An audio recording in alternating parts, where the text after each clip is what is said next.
This week's sentencing hearing of serial killer Bruce McArthur has shined a light on previous incidents when the murderer had close encounters with the law. In my hand is an agreed statement of facts we obtained through the courts. This details a violent 2001 assault when McArthur hit a man he knew over the head with a metal pipe.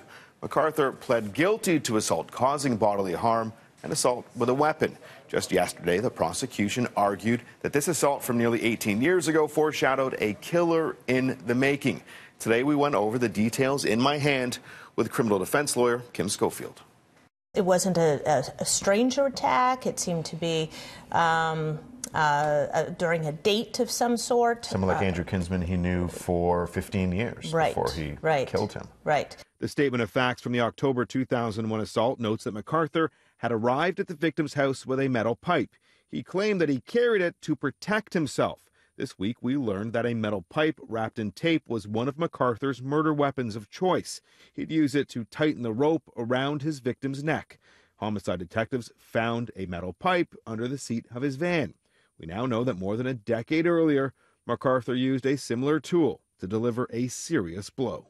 The victim suffered a 5-inch laceration in the back of his head. This is no doubt, in your opinion, a violent attack. Oh, certainly a violent attack, and one that could have been fatal if it was taken one step further. So maybe this was really at the infancy or the beginning of this kind of behavior. We see in Section E that the attack was unprovoked. Mr. McArthur told the court that he had no idea why he attacked the complainant. The complainant also had no idea why he was attacked. Yes. Does that raise a flag for you? I think it does, but you have to be also aware that during the agreed statement of fact, this would have been something negotiated between defense and Crown. So the defense would obviously want to take the position that he doesn't know why he did it. Some of the conditions of McArthur's sentence was not to possess any drugs, including the street drug known as poppers, and he wasn't allowed to be in the Church and Wellesley village, where years later he lured multiple men into his deadly grasp.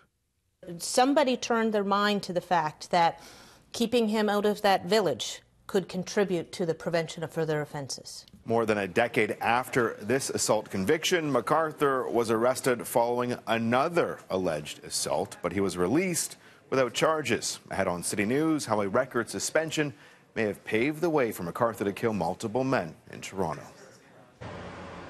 Earlier on City News, we shared with you details surrounding a Bruce McArthur conviction dating back to 2001 when he pled guilty to assault causing bodily harm and assault with a weapon. He had attacked a man he knew with a metal pipe, splitting his head open. More than 10 years later, in 2014, McArthur applied to have the assault conviction removed from his record. His application was accepted. His record was cleared. What authorities didn't know at the time, McArthur had already killed 2 men. Is it normal for someone who has been found and convicted of a violent assault to have their record, cleared? Suspended, cleared. Yes. And it's because we believe, if we believe in the criminal justice system and you believe in punishment, and you believe in deterrence, and you believe in redemption, people get better. The problem is McArthur didn't get any better. By the time he applied to have his record cleared, he was already a killer. It's a series of manipulations by somebody who was determined, for whatever reason, to commit these offenses. This week at McArthur's sentencing hearing, we heard how in 2016 the killer showed up at the workplace of a man he had known for years. McArthur asked the victim to meet in his van in a parking lot later that evening. The floor of the van had a plastic sheet on it, and on top of that was a fur coat lying open. McArthur told him to lie down. He grabbed the man's throat and started strangling him. The victim was able to get away and called 911. McArthur was arrested, though after giving a statement, was released without charge. This week, the prosecution confirmed that McArthur's record would have appeared clean if police took a look, because he was granted a record suspension 2 years earlier.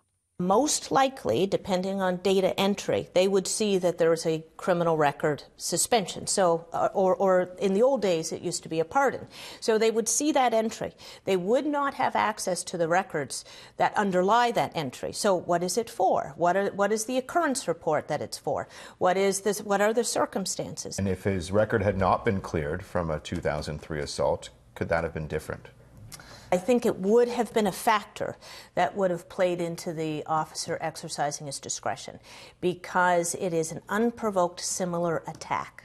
He probably would have been charged as opposed to released. And then taking it one step further, if that had happened, and when McArthur was questioned about missing men even after that, could that have helped police perhaps zero in on a killer and save someone's life? It could have potentially focused the investigation, certainly. Did the system fail 8 victims, or 6 victims, or even 1 victim? I think that the Criminal Records Act, as it exists now, he still would have got a suspension. What has to happen, I think, it's not necessarily the act, but rather the exercise of the discretion in granting that suspension. So a more fulsome investigation need be done.